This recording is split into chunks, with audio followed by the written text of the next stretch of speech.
అయ్యన్న పాత్రునికి కింద ఏండ్లు వచ్చాయి, పైన జుట్టు లేకుండా పోయింది. ప్రజల మీద ఇప్పటికి కూడా అవగాహన లేకుండా మాట్లాడుతున్నాడు.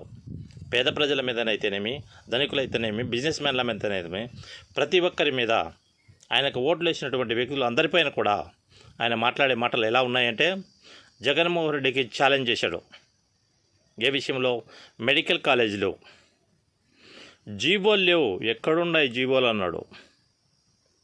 ఎక్కడ కాలేజీలకు పర్మిషన్లు ఉన్నాయన్నాడు. ఎక్కడ కాలేజీలు ఉన్నాయన్నాడు. సవాల్ ఇచ్చినావు. నీవు కింద ఏండ్లు వచ్చినాయి, పైన జుట్టు లేదు, సిగ్గు శరం లేకుండా నువ్వు ప్రజలకు చేసే తప్పుడు వాగ్దానాలు అయితేనేమి, అసెంబ్లీ సాక్షిగా నువ్వు మాట్లాడిన మాటలు అయితేనేమి, జగన్మోహన్ రెడ్డిని కించపరిచే విధంగా చేశావు. నర్సీపట్నంలో నువ్వు ఛాలెంజ్ చేస్తూ జగన్మోహన్ రెడ్డి చేసినటువంటి జీవోలను ప్రత్యక్షంగా నీకు చూపించగలిగినాడు. మరియు జీవోలు లేవన్నావు, ఎక్కడి నుంచి వచ్చాయి? ప్రభుత్వంలో ఉండి సిగ్గుశరం లేకుండా జీవోలు కూడా తెలియని అమాయకుని నువ్వా, లేకుంటే జనాలను మోసగించడానికి చేస్తున్నావా? జగన్మోహన్ రెడ్డి బ్లేమ్ చేయడానికి చేస్తున్నావా? గుర్తుపెట్టుకో అయ్యన్న పాత్రుడు గారు, వయసు వస్తానే మనిషికి సరిపోదు. మనిషికి వయసు వస్తానే సరిపోదు. వయసుకు తగ్గట్టుగా ప్రజలు నీకు ఓట్లు వేశారు. ఆ ఓట్లు తగ్గట్టుగానే నేను మాట్లాడాలి. ప్రజలను గుర్తుపెట్టుకుని నేను మాట్లాడాలి. దొంగ మాటలు, దొంగ కథలు, దొంగ వ్యవహారాలు, దొంగలతో స్నేహం చేస్తూ నువ్వు చేసే మాటలు, కబుర్లన్నీ నిన్న నర్సీపట్నంలో జగన్మోహన్ రెడ్డి గారు మిస్సం మీద చేసుకొని ఇట్లా మిస్సం మీద చేసుకొని చెప్పగలిగినాడు. దాన్ని ఆపే దమ్ము నీకుందా? అది కాదని రుజువు చేసే దమ్ము నీకుందా? స్పీకర్ అయిపోతే సరిపోదయ్యా. జనాలకు మంచి ఆలోచన చేసి జనాలను ఉద్ధరించేట్టుగా వాళ్లకు సహాయం చేసే వృత్తిగా ఉండాల ప్రభుత్వం అంటే. లిక్కర్ స్కామ్ కనపడదు మీకు, కల్తీ లిక్కర్ కనపడదు మీకు, మైనింగ్లు కనపడవు, ఇసుక మాఫియా కనపడదు. ఇకపోతే ఎక్కడ చూసినా ప్రజలకు ఇబ్బందికరమైనటువంటి పనులు తప్ప మీరు చేసేది ఏమీ లేదు. రాష్ట్రంలో ఆ కల్తీ సారాయి తాగి వేల మంది చనిపోతుంటే ఏం చేస్తున్నావయ్యా అయ్యన్న పాత్రుడు గారు? కింద ఏండ్లు పైన జుట్టు లేకుంటే బ్రెయిన్ పనిచేయదా మీకు? చంద్రబాబు గురించి ఆలోచించి ఎప్పుడు ఎంత ఎక్కడ తీసుకొచ్చి పెడతాడో, ఎక్కడ సంపాదించుకోవాలనో తప్ప నీ వేరే ఆలోచన లేదా? నీవు చంద్రబాబుకు కీలుబొమ్మగా మారి ఆయన చెప్పినటువంటి తప్పులని చేస్తూ నీ స్పీకర్ సీటుకు ఎంత అన్యాయం చేస్తున్నావో ఒక్కసారి ఆలోచించమని నేను అడుగుతున్నావు. నువ్వు ఎక్కడన్నా ఉండు, ఏమైనా చెయ్యి, ప్రత్యక్షంగా జీవోలు కనపడేటి లేవనడం నీకెంత దరిద్రమో నీకు తెలుసా? ప్రభుత్వ మెడికల్ కాలేజీలు జగన్మోహన్ రెడ్డి కష్టం మీద 17 కాలేజీలు తీసుకొచ్చి ఈ ప్రైవేట్ కాలేజీల్లో 7 కాలేజీలు సమృద్ధిగా చేసి క్లాసులు కూడా స్టార్ట్ అయితే నువ్వు కాలేజీలు కనిపించలేదంటావా? అవి స్కూల్ బిల్డింగ్స్ అంటావా? కళ్ళు ఉండి గుడ్డివానివా నీవు? లేక కళ్ళు లేక చూపు లేక చెప్పే మాటలు మాట్లాడుతున్నావా? ప్రభుత్వంలో ఉండవు, జీవోలు లేవంటావు. ప్రభుత్వానికి ఒక సలహా ఇవ్వగల శక్తి సామర్థ్యాలు ఉన్నటువంటి వ్యక్తివి నువ్వు. నీవే ఇలాంటి తప్పుడు మాటలు మాట్లాడితే ప్రజలకు ఏమని మీరు సమాధానం చెప్పగలరని నేను మనవి చేసుకుంటున్నా. ప్రభుత్వ కాలేజీలు అయితే పేద ప్రజలకు వైద్యము ఫ్రీగా జరుగుతుంది అని ప్రతి ఒక్కరు చెప్తారు. ప్రైవేట్ పరం మీరు చేస్తాము, మేము దండుకుంటాము, దోచుకుంటాం, దాచుకుంటాం, తింటాం అనే ధోరణిలో ప్రైవేట్ వాళ్ళకు మీరు ఆస్తులన్నీ అమ్మేసి ప్రజలకు వైద్యము ఏ విధంగా ప్రైవేట్ పరం చేసినా, ప్రైవేట్ వాళ్ళకు ఆస్తులు అమ్మేస్తే పేద ప్రజలకు ఏ విధంగా వైద్యం జరుగుతుంది ఫ్రీగా? జరగదు.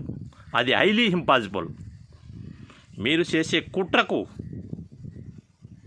ఏపీ స్టేట్ అంతా ఏకమై నిన్న వైజాగ్ నుంచి నర్సీపట్నం కాలేజీ వరకు మెడికల్ కాలేజీని సందర్శించడానికి ప్రతి ఒక్కరూ వచ్చారు. అది నీకు తెలుసా? సవాలు విసిరినోనివి కనీసం ఎక్కడైనా ఒక స్టేజీలో నిలబడుకొని ఇది తప్పు అని రుజువు చేయగలవా? ఇప్పటికైనా సిగ్గు తెచ్చుకో. నువ్వు పవిత్రమైనటువంటి పాత్ర, పవిత్రమైనటువంటి స్పీకర్ పదవిలో ఉన్నావు. నీవు ఇలాంటి తప్పుడు కూతలు మాట్లాడడం మానుకోవాలని నేను మనవి చేసుకుంటున్నాను. జగన్మోహన్ రెడ్డిని ఎదిరించే దమ్ము ధైర్యం నీ దగ్గర ఉందా? ఆఫ్టర్ ఆల్ పులివెందుల ఎమ్మెల్యే అంటావు. After all Pulivendula MLA Vizag నుంచి నర్సీపట్నం వచ్చేంత వరకు ఎందరు జనాలు వచ్చారో తెలుసా? లక్షలాది మంది జనాలు కదిలి వచ్చారు. ఆఫ్టర్ ఆల్ ఒక పులివెందుల ఎమ్మెల్యేనే కదా. ఆఫ్టర్ ఆల్ నీ నియోజకవర్గంలోని ఒక ఎమ్మెల్యేవే కదా. మరి నీ వెనకబడి ఎందుకు రారు నేను అడుగుతున్నా. ప్రజలు ఓట్లు వేయలేదు మీకు. ఈవీఎంలను మేనేజ్ చేయగలిగినారు, గెలవగలిగినారు. ప్రజలు ఓట్లు వేశారు కాబట్టి ఈరోజు జగన్మోహన్ రెడ్డి గారిని మోసం చేశారనే ఉద్దేశంతో, మోసం చేశారనే ఉద్దేశంతో ఈరోజు ప్రజలంతా ఆయన వెనకబడి ఉన్నారు. కాసుకో. జగన్మోహన్ రెడ్డి అంటే జనానికి తెలిసిన వ్యక్తి, జనం కష్టం తెలిసిన వ్యక్తి. రైతులకైతేనేమి, విద్యార్థులకైతేనేమి, అవ్వగారికైతేనేమి, తాతగారికైతేనేమి, అన్నగారికైతేనేమి, తమ్ముళ్ళ గారికైతేనేమి, స్టేట్లో ఉన్న ప్రజలందరికీ న్యాయం చేసి ప్రతి ఇంట్లో హెల్ప్ చేసిన వ్యక్తిగా ఉన్న జగన్మోహన్ రెడ్డిని ఈరోజు ధైర్యంగా మీరు ఎదుర్కొనలేక, మీరు ధైర్యంగా జగన్మోహన్ రెడ్డిని ఎదుర్కొనే దమ్ము లేక మీరు చేస్తున్నటువంటి ఈ అక్రమమైన పనులు జనాలు గమనించారు. ఇప్పటికైనా తెలుసుకోండి, ఇప్పటికైనా చూసుకోండి. ఆఫ్టర్ ఆల్ ఒక పులివెందుల ఎమ్మెల్యే కదిలితే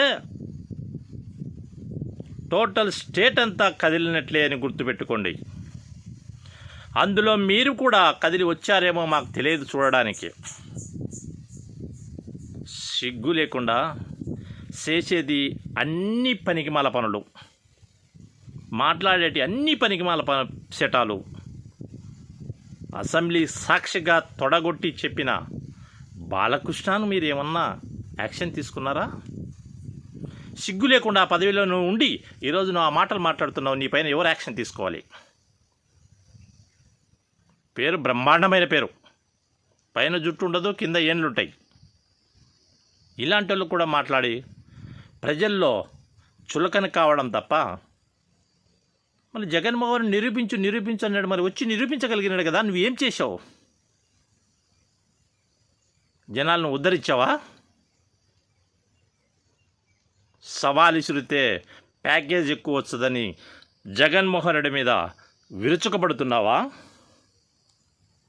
ప్యాకేజ్ కాదు కదా, నెక్స్ట్ నీ సీటు నువ్వు గెలిచలేవని ఛాలెంజ్ చేస్తున్నావు. గుర్తుపెట్టుకో.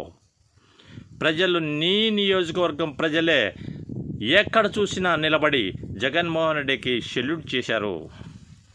ఆయన చేసిన పనులకు మెచ్చుకుంటూ ఆయన వెనక నడిచారు. ఇప్పటికైనా గుర్తుపెట్టుకో. జనాల్లో ఉన్న నాయకుడు, మాస్ లీడర్, సింహం, టైగర్, ఆయన్ని చూసి ప్రతి ఒక్కరూ జగన్మోహన్ రెడ్డి గారు వస్తున్నారు, మనమంతా ఓట్లేసాం, వీళ్ళు ఈవీఎంలు మేనేజ్ చేసుకుని గెలిచిన వాళ్ళు, వీళ్లకు ఈసారి ఎట్లా తిరిగి చర్మం వల్చాలనే ఉద్దేశంతో లక్షలాది మంది జనాలు ఈరోజు జగన్మోహన్ రెడ్డి వెనకబడి నడుస్తున్నారంటే మీ స్థితి ఎలా ఉందో మీరే ఆలోచించుకోమని మనవి చేసుకుంటున్నాను. ఫైనల్గా ఒకటి, చేయని పనులన్నీ చేశామంటారు. ప్రజలకు ఇచ్చే డబ్బు ఎంత, ప్రజలకు చేసిన సేవ ఎంత? ధైర్యం ఉన్న మొగాడు జనాల వెనకబడి ఉన్నంత వరకు, ధైర్యం ఉన్న జగన్మోహన్ రెడ్డి జనాలకు సహకరించేంత వరకు ఇలాంటి ఉడతలు కుందేళ్ళు గాలికి కొట్టకపోవడం తప్ప ఒరిగేదేముండదు. ఒక్కసారి మోసం చేయగలిగినారు, రెండోదారి సింహం నిద్రపోదు. జాగ్రత్త అని మనవి చేసుకుంటున్నాను. ఇప్పటికైనా తెలివి తెచ్చుకొని ఈ స్కాములు మానుకోమని మనవి చేసుకుంటున్నాను. కల్తీ సారాలో వచ్చిన డబ్బులెంత, నీ వాటా ఎంత, మీ నలుగురు వాటాలెంత? అయ్యన్న పాత్రుడు, పవన్ కళ్యాణ్, చంద్రబాబు, లోకేష్ వచ్చిన వాటాలన్నీ ఫస్ట్ సిబిఐ ఎంక్వైరీలో వీళ్ళ నలుగురిని ప్రశ్నించాలని మాత్రం నేను కోరుకుంటూ సెలవు తీసుకుంటున్నా. Thank you.